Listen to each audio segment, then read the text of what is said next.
Hi. In this video, we will go through how to invoice your clients using Lexzur's billing module.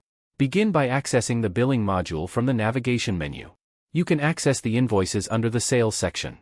Click to add a new invoice. You will be directed to the new invoice page, where you will need to follow a few straightforward steps. In the initial step, we focus on client-related details. Begin by specifying the client's account and selecting an invoice template from the predefined list. The invoice number is a sequential identifier and is automatically generated by the system. Client details, including address, tax number, bill to address, and more, are automatically retrieved from the contacts page.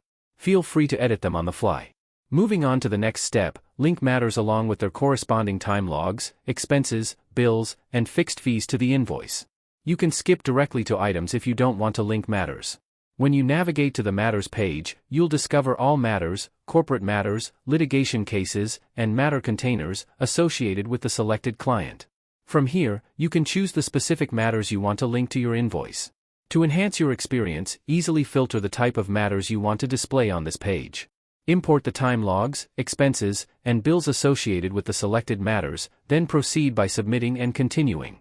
You also have the flexibility to include tax or discount at the level of all the imported time logs.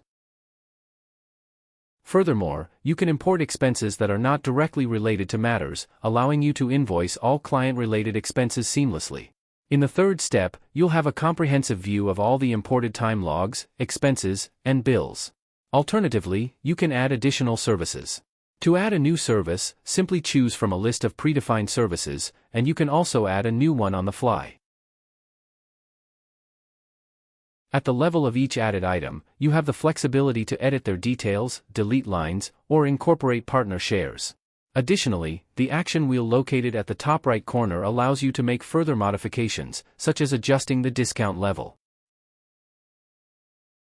Last but not least, on the additional info page, you'll need to specify some invoice details, including the reference, purchase order, terms, date, and due date.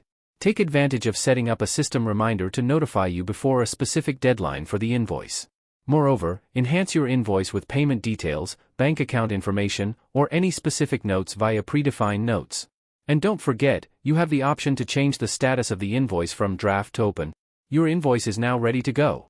Now that your invoice is complete, you can preview it using selected templates, examine its details, and make changes to its status or approval status. The list of actions on the general info page provides various options, allowing you to edit, send emails, print, export to Word or PDF based on predefined templates, delete the invoice, and much more.